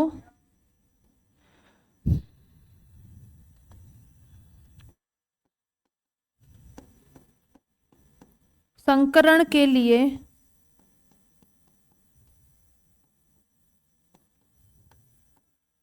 किसी तरह के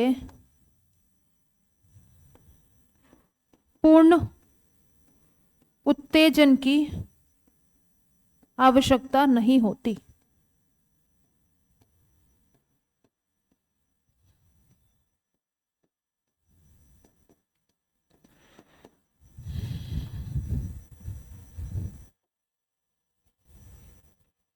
एक बार लिखो, फिर एक एक करके सारे पॉइंट्स को समझते हैं और इस संकरण क्या होता है, किस लिए जरूरी होता है, सारी बातें समझते हैं।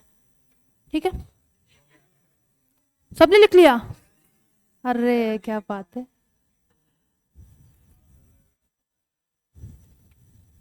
हो गया।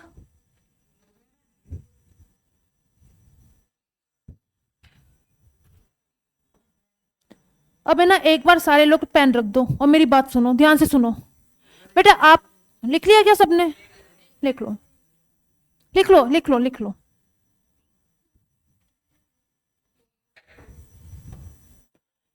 ये लिख लिया तो थोड़ा छोटा कर दूं क्या इसको? नमन पीछे बेटा दिख रहा है तेरे को? हो गया?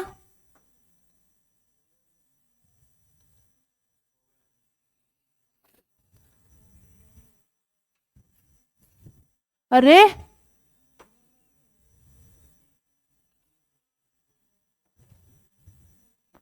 तुम लोगों ने एक तो गुट में तोड़ूंगी, तुम तीनों चारों पांचों छह का, तो तुम चारों पांचों का भी तोड़ूंगी ना। तुम भी बहुत बातें करते हो तुम इतने मिलके। ये हो गया? अब बातें नहीं, अब मेरी बात सुनो, पेन रखो सब लोग साइड में, है ना, और मेरी बात सुनो। बेटा आपको ना एक चीज तो पता है कि जो कार्बन है, कार्बन को अगर स्टेबल होना है तो कितने इलेक्ट्रॉन चाहिए? 4। यानी कि अगर कार्बन और हाइड्रोजन आपस में मिलके कोई मॉलिक्यूल बना रहे हैं तो आपके पास क्या बनेगा? ये CH4 बनेगा। ठीक है, तो आपने देखा था कि भाई कार्बन और हाइड्रोजन के बीच में 4 आपके पास सिंगल बॉन्ड है, यानी कि 4 सिग्मा बॉन्ड है। ये पता है आपको? दूसरी बात क्या है हमारे पास कि भाई ये जो एक बंध बन रहा है, आपके पास एक CH बंध बन रहा है, ये भी तुम्हें पता है कि कार्बन और हाइड्रोजन के कक्षकों के अतिव्यापन से बन रहा है। बन रहा है कि नहीं बन रहा? हाइड्रोजन में बेटा कौन सा कक्षक है? 1s। कार्बन का कौन सा कक्षक अभी पार्टिसिपेट कर रहा है? 2p। बहुत बढ़िया। तो फिर आपको ये बात भी पता है कि आपके पास ये जो 4 बॉन्ड बनाए थे स्टार्टिंग में, जब आपने लुईस संरचना पढ़ी थी, उसके बाद आपने अतिव्यापन पढ़ा कि भाई बंध कैसे बन रहे हैं? कक्षकों के अतिव्यापन से बन रहे हैं, है ना। अब अपन को देखना है कि भाई ये संकरण क्या चीज है और इसका अपन यूज क्यों करते हैं। अब मेरी बात है ना, ध्यान से सुनो बेटा। अगर अपन कार्बन की बात करें, कार्बन का इलेक्ट्रॉनिक अभिविन्यास बोलो भाई। 2s2 2p4 तो नहीं होता, 6 होते हैं ना इलेक्ट्रॉन। तो 1s2 2s2 2p6 sorry 2p2। कितने आपके पास इलेक्ट्रॉन होते हैं इसके अंदर? 6। परमाणु क्रमांक कितना है? 6। तो 6 ही प्रोटॉन है, 6 इलेक्ट्रॉन है। 6 इलेक्ट्रॉन आपके पास कैसे अरेंज हो गए? इस तरीके से। डन। अब आपको क्या करना है? अब यहां पे देखो कि भाई हमारे पास ये जो कक्षक है, अच्छा सबसे पहली बात, बंध बनाने में कौन से यहाँ पे कक्षा के कक्षक पार्टिसिपेट करेंगे? बाहर वाले की अंदर वाली कक्षा? बाहर वाले, यानी कि बंध बनेंगे आपके पास सिर्फ इन्हीं कक्षकों से। ठीक है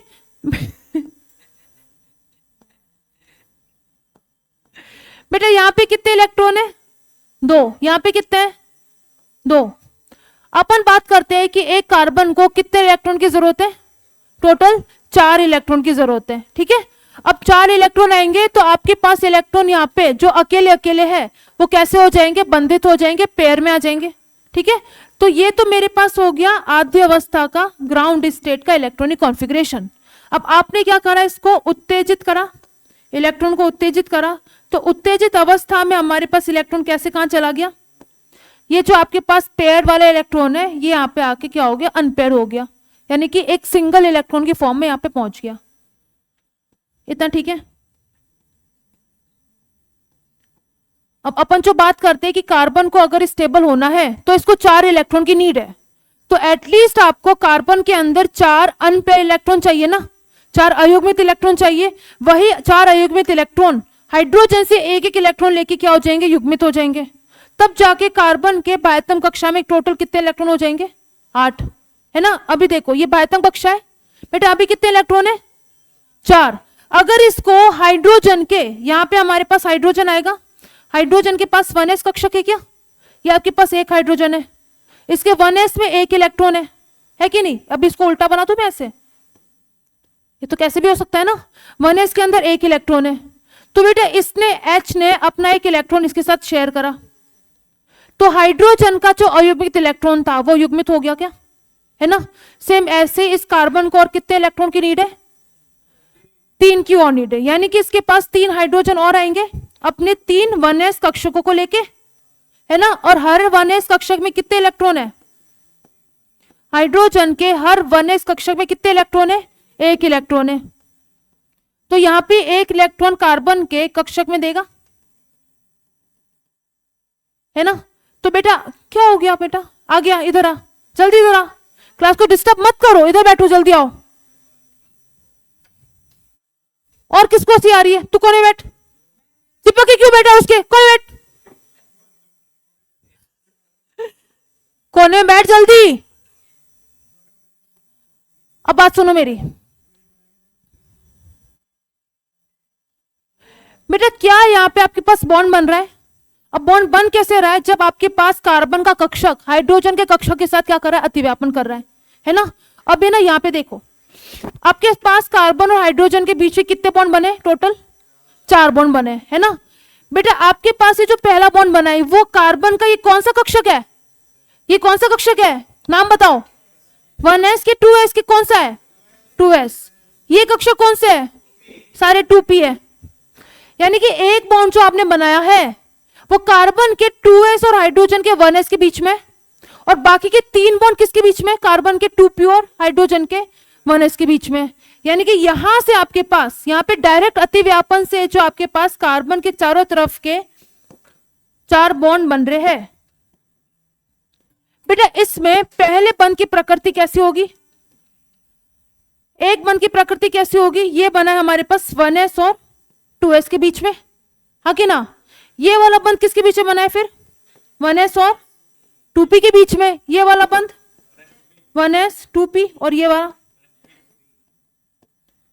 अब वापिस एक बात सुनो, अगर आपके पास ये मीथेन का मॉलिक्यूल बन रहा है, यानी कि इसके अंदर चारों बॉन्ड कौन से, CH वाले, तो बेटा चारों बॉन्ड का जो सामर्थ्य है वो सेम होना चाहिए था ना।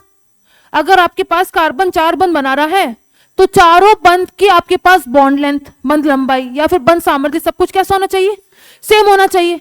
लेकिन क्या यहाँ पे चारों का बंध सामर्थ्य सेम है क्या, क्यों सेम नहीं है, क्योंकि अतिव्यापन अलग है, दिख रहा है सभी को। बेटा ये वाला अतिव्यापन है 1s 2s के बीच में, जबकि ये अतिव्यापन 1s 2p के बीच में। बताओ कौन सा अतिव्यापन प्रभावी है, 1s 2p वाला। क्यों प्रभावी है, क्योंकि n1 प्लस n2 तो सेम है दोनों के लिए, लेकिन L1 प्लस L2 किसके लिए ज्यादा है, तो आपके पास इसका अतिव्यापन ज्यादा है तो बंध लंबाई, अतिव्यापन ज्यादा है तो बंध लंबाई, अचेतराम बता, कम होगी ना। यानी कि 3 बॉन्ड तो आपके पास कम लंबाई के होंगे, है ना, और ये वाला बॉन्ड आपके पास ज्यादा लंबाई का होगा। लेकिन क्या कोई मॉलिक्यूल ऐसे आपके पास स्टेबल हो पाएगा क्या, हम तो बात करते हैं कि CH4 है, इसके चारों बंधों की लंबाई कैसे होती है, सेम होती है, चारों बंध की बंध ऊर्जा कैसे होती है, सेम होती है। लेकिन इस तरीके के अतिव्यापन से क्या हो रहा है, आपके पास यहाँ पे चारों बंध क्या हो रहे हैं, एक दूसरे से अलग हो रहे हैं क्या। तो हमें यहाँ पे क्या करना होगा भाई, अपन को तो क्या चाहिए कि मॉलिक्यूल बनने वाला स्टेबल बने। यहाँ पे एक बंध आपके पास कैसा है, वीक है, यानी कि ये बंध इजीली टूट जाएगा ना। अगर ये टूट जाएगा तो मॉलिक्यूल स्टेबल होता क्या, मॉलिक्यूल अपन को मीथेन गैस मिलती तो है। अगर आपके पास ये बंध टूट जाएगा तो मीथेन गैस मिलेगी क्या, नहीं मिलेगी ना। तो अपन को यहाँ पे क्या करना है, चारों बंध का टाइप सेम करना है। इसके लिए अपन क्या करें, भाई कार्बन पहले यहाँ पे क्या कर रहा है, यहाँ पे आपके पास कार्बन जो है क्या कह रहा है, अच्छा 2p आएगा।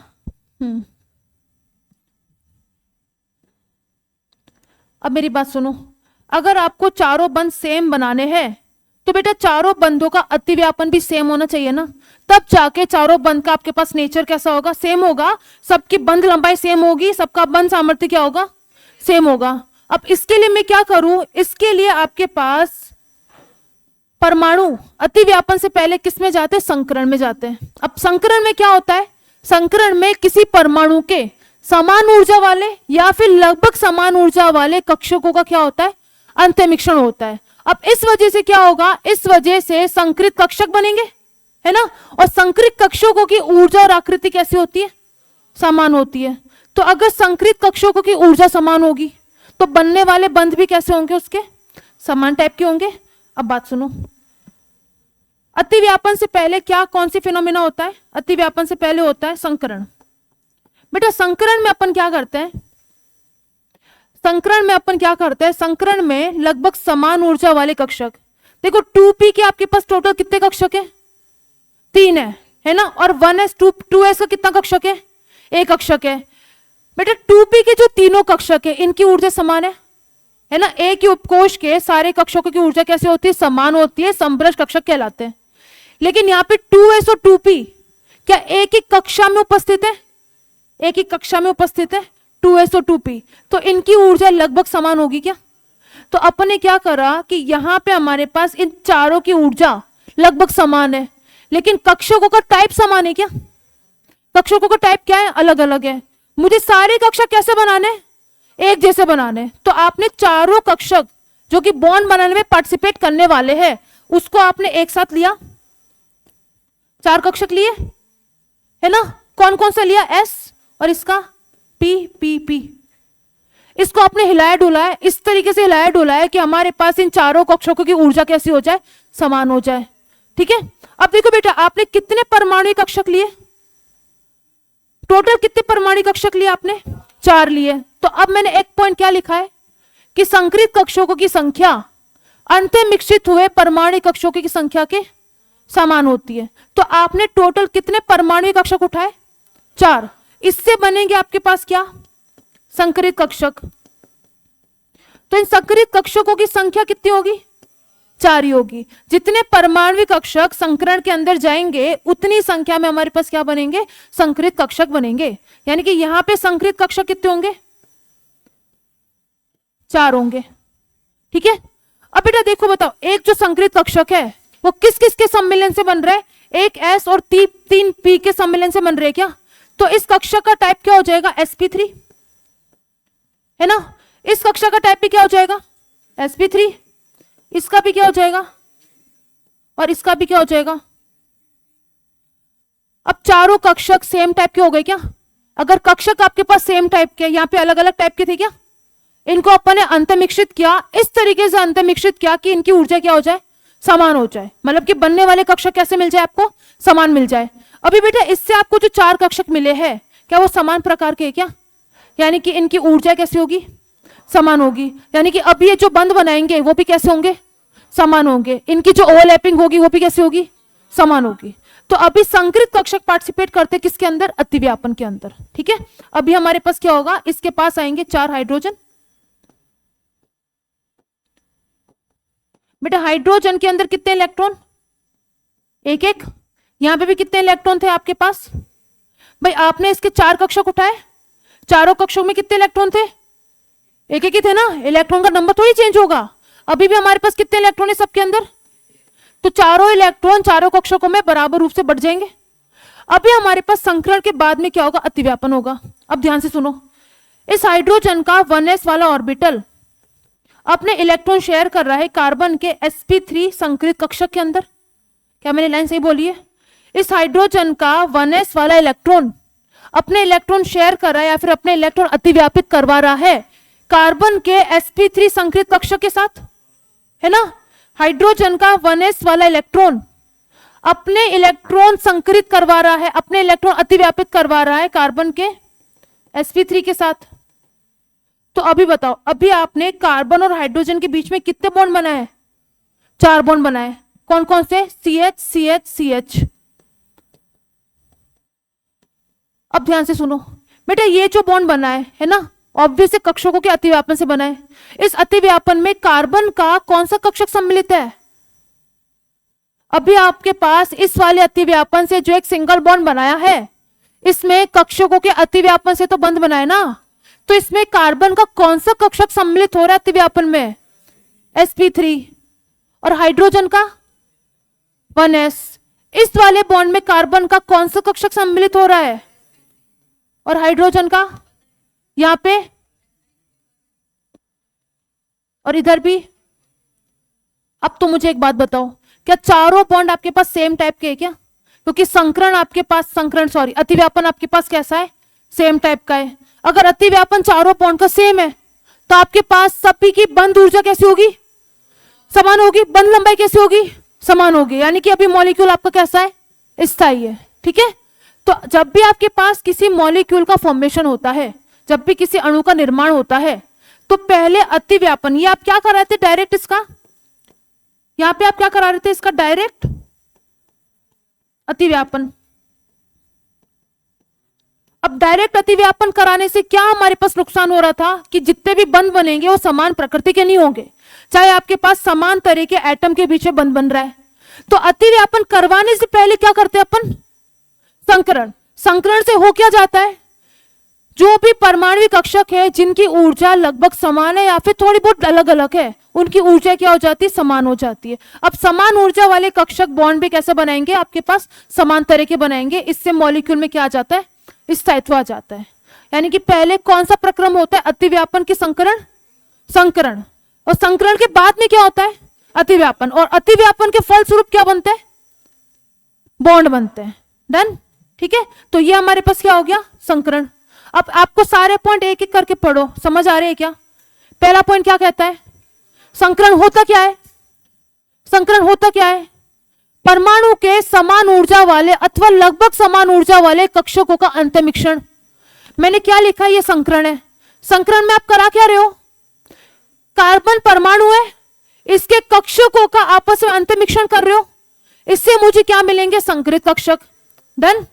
अब देखो बेटा, संकरित कक्षकों की संख्या अंतमिश्रित हुए परमाणु कक्षकों की संख्या के बराबर होती है। संकरण में कितने कक्षक पार्टिसिपेट कर रहे हैं? 4। तो संकरित कक्षक भी कितने मिलेंगे आपको? 4। डन। तो संकरित कक्षकों की संख्या परमाणु कक्षकों की संख्या के बराबर होती है। तीसरा पॉइंट क्या कह रहा है? संकरित कक्षकों की ऊर्जा और आकृति समान होती है। भाई अगर आपके पास ये 4 कक्षक, इनका हमारे पास टाइप जो है सेम है, तो इनकी ऊर्जा भी कैसी होगी? समान होगी। और आकृति भी कैसी होगी? समान होगी। और लास्ट पॉइंट है, संकरण के लिए किसी तरह की पूर्व उत्तेजन की आवश्यकता नहीं होती। मतलब कि हमारे पास आउटरमोस्ट शेल में जो भी बॉन्ड बनाने वाले हैं आपके पास इलेक्ट्रॉन, ठीक है, उसको संकरण करने के लिए उत्तेजन की आवश्यकता नहीं है। पहले आप आपस में क्या हो जाएगा? इसका संकरण हो जाएगा, उसके बाद में बॉन्ड बनाते रहेंगे। ठीक है। ये बात आई क्या समझ में? संकरण पक्की बात है, लिख लो इसको। तो तुम्हें सीक्वेंस पता चला। सबसे पहले बॉन्ड बनाने में क्या होता है? संकरण। संकरण के बाद में क्या होता है? अतिव्यापन, है ना? 2 कक्षकों के बीच का अंतमिश्रण, अतिव्यापन। और अतिव्यापन के फलस्वरूप क्या बनता है? बंध बनते हैं।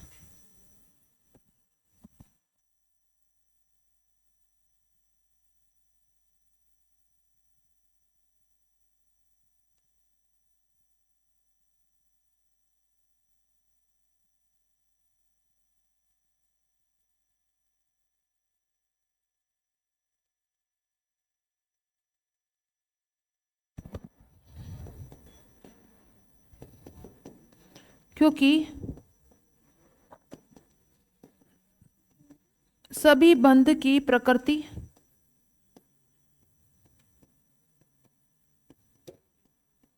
समान है।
जीएस क्या है? जीएस क्या है? ग्राउंड स्टेट यानी कि आद्य अवस्था। ठीक है, हटा दूं क्या?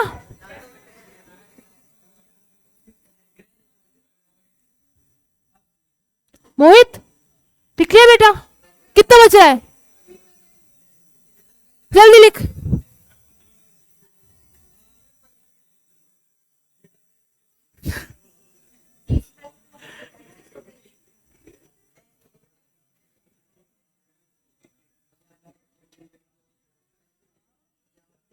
हो गया?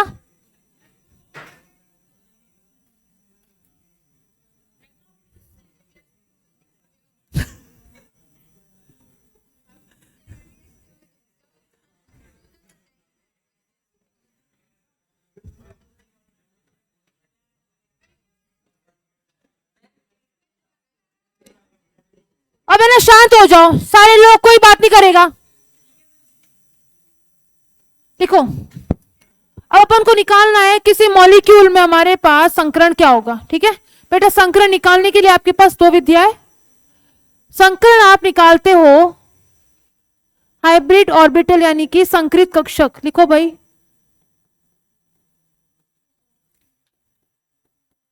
संकृत कक्षक की संख्या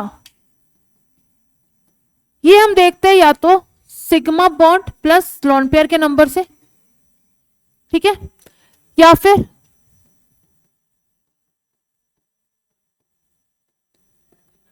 संकृत कक्षक की संख्या। इसको शॉर्ट में लिख दूं क्या? संकृत कक्षक मतलब कि हाइब्रिड ऑर्बिटल।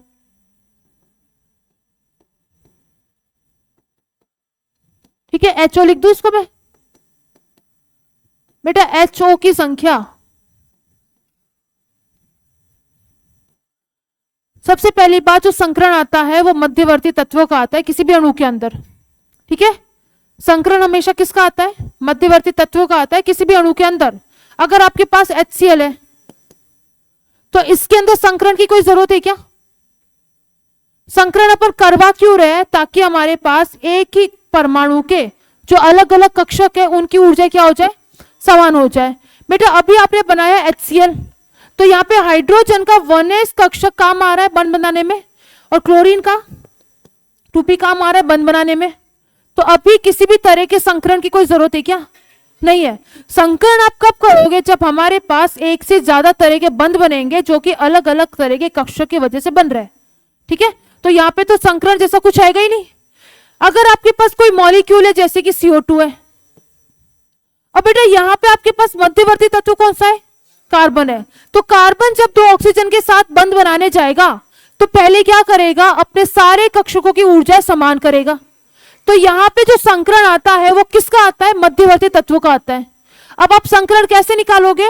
आप मॉलिक्यूल का स्ट्रक्चर बनाना जानते हो, है ना बेटा? आपके पास जो मध्यवर्ती तत्व है उसके चारों तरफ लगे हुए सिग्मा बॉन्ड प्लस मध्यवर्ती तत्व पे जो लोन पेयर होंगे, इन दोनों के एडिशन से क्या आएगा? हमारे पास संकृत कक्षकों की संख्या, है ना? या फिर आपके पास उसका स्ट्रक्चर बनाना तुम्हें मानो नहीं आ रहा, अगर आपके पास वर्स्ट केस में स्ट्रक्चर बनाना तुम्हें नहीं आ रहा, तो संकृत कक्षकों की संख्या निकालने का फॉर्मूला होता है 1/2 into V plus SA plus minus आवेश।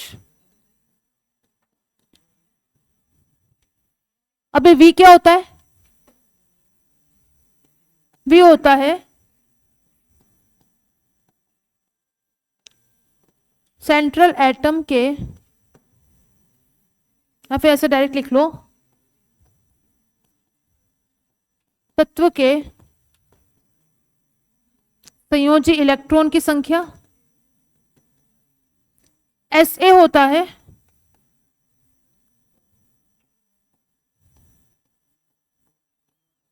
मध्यवर्ती तत्व से जुड़े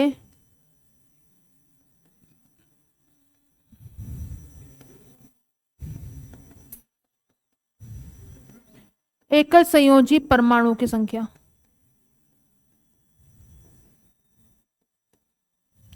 एकल संयोजी परमाणु यानी कि ऐसे परमाणु जिनकी संयोजकता कितनी होती है?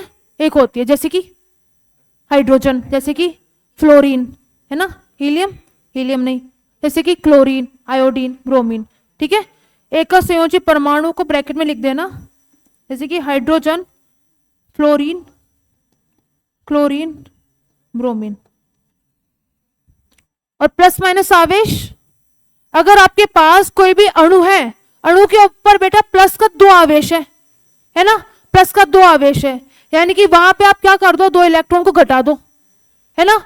अगर किसी अणु के ऊपर माइनस का 2 आवेश है तो वहां पे आप यहाँ पे क्या कर दो, 2 इलेक्ट्रॉन को जोड़ दो। डन। ठीक है,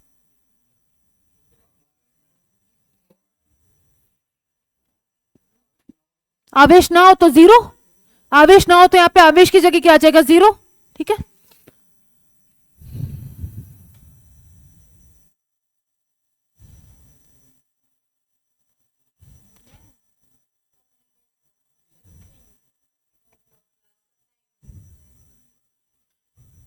बता दूंगी, कल बता दूंगी, कल क्लास नहीं है, परसों बता दूंगी।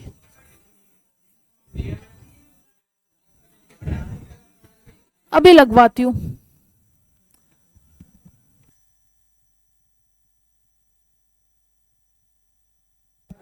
बेटा इस फॉर्मूला से क्या आएगा, इस फॉर्मूला से आएगा,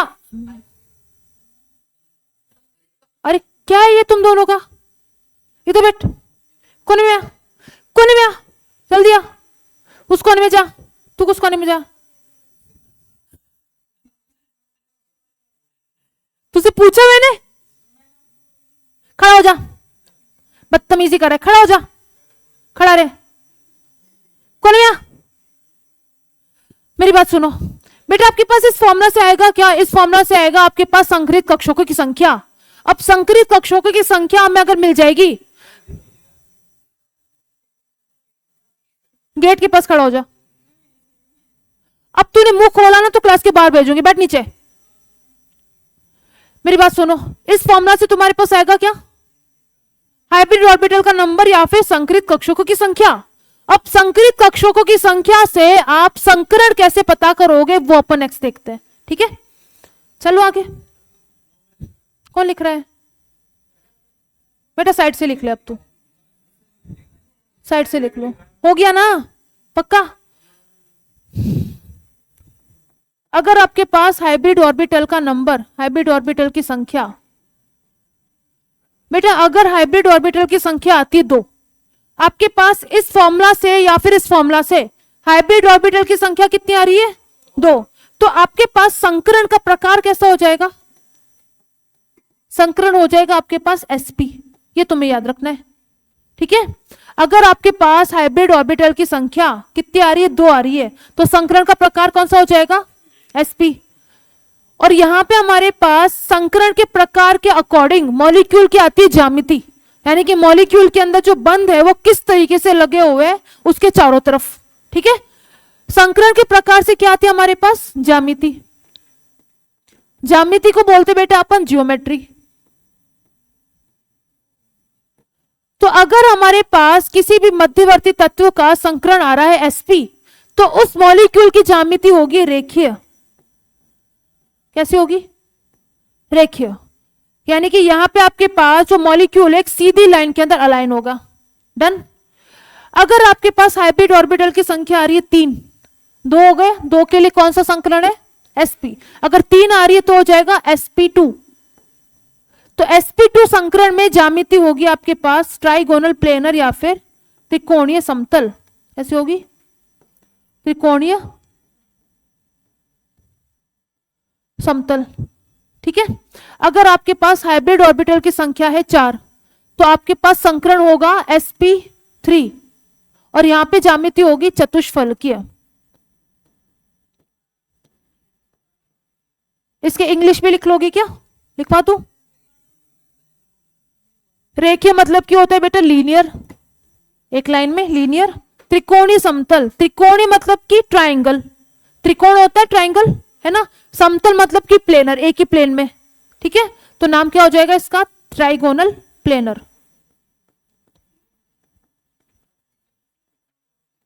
चतुष्फलकीय का नाम होता है बेटा टेट्राहेड्रल, टेट्राहेड्रल। इसको शॉर्ट में अपन बोलेंगे टीडी, है ना, टेट्राहेड्रल को शॉर्ट में बोलेंगे टीडी। अगर आपके पास हाइब्रिड ऑर्बिटल की संख्या है 5, तो मेरे पास संकरण हो जाएगा sp3d। sp3d sp3d की ज्यामिति होती है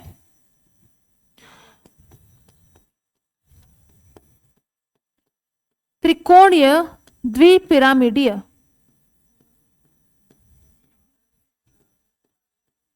इंग्लिश में होगा इसका ट्राइगोनल बाय पिरामिडल। अभी भी हंस रहा है, क्यों हंस रहा है? अगर आपके पास हाइब्रिड ऑर्बिटल की संख्या आ रही है 6, देखो आप है ना एक सीक्वेंस नोट कर रहे हो, 2 से आपके पास हाइब्रिड ऑर्बिटल का नंबर स्टार्ट हो रहा है, तो बेटा आपके पास sp है। अगर 3 आ गए तो 1 p को बढ़ा दिया, अगर 4 आ गए तो 1 और p को बढ़ा दिया, sp3 हो गया। अब 3 p कक्षक आपके पास काम में आ रहे हैं, तो अगला कक्षक जो काम में आएगा वो कौन सा होगा? d। इसका बता सकते हो अगर हाइब्रिड ऑर्बिटल की संख्या 6 है तो संकलन का टाइप sp3 d² या फिर d2। आ रही क्या बात समझ में? अगर हमारे पास संकरण है sp3 d2 तो ज्यामिति हो जाएगी अष्टफलकीय। कौन सी हो जाएगी? अष्टफलकीय। हाँ, इसको बोलते हैं ऑक्टाहेड्रल। ये बता दो अगर हाइब्रिड ऑर्बिटल की संख्या 7 है तो sp3 d3, और इसकी ज्यामिति हो जाएगी बेटा नहीं पंचकोणीय द्विपिरामिडीय।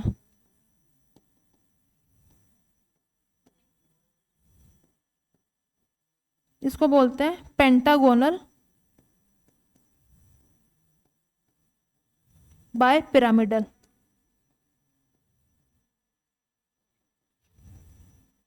ऑक्टाहेड्रल के शॉर्ट में लिख देना, इसको OH अपन बोलेंगे, ठीक है। अब एक बार तुम ये ज्यामिति देखना चाहोगे कैसी होती है ज्यामिति? अरे यार कैसे हो यार तुम लोग? 2 मिनट है ना, मुंह बंद रखो, 2 मिनट है।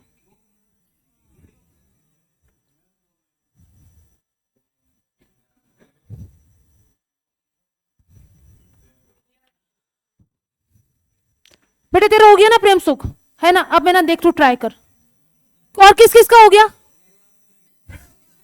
अरे इजी है, मेरी बात सुन बेटा। NH3 है, NH3 का स्ट्रक्चर बना सकता है। नाइट्रोजन के चारों तरफ कितने इलेक्ट्रॉन है?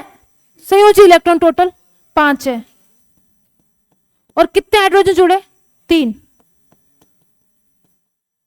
ठीक है बेटा। अब मुझे आप ये देखना है कि आपके पास मध्यवर्ती तत्व कौन सा है? नाइट्रोजन है। नाइट्रोजन का संकरण क्या आएगा, है ना? अब बेटा अगर आपने स्ट्रक्चर बना लिया तो संकरण आप कहां से निकाल सकते हो? मध्यवर्ती तत्वों पे सिग्मा और लोन पेयर से। ये तो देख ले, है ना?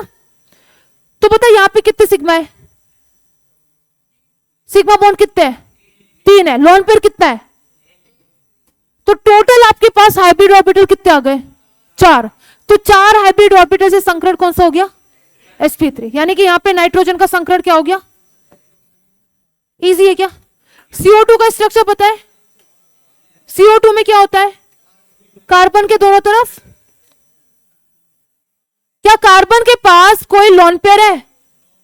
नहीं है। तो बेटा कार्बन के चारों तरफ सिग्मा बॉन्ड कितने हैं? 2, और लोन पेयर कितने हैं? 0। तो हाइब्रिड ऑर्बिटल का नंबर कितना है? 2। तो 2 के अकॉर्डिंग इसका संकरण इजी है, ठीक है। चलो इसको कल करेंगे।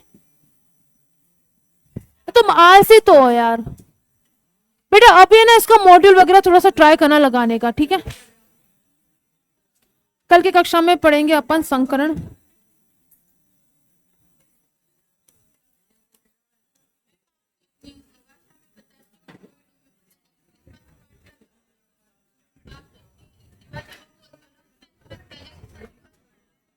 संस्कृत पढ़ रहे हैं?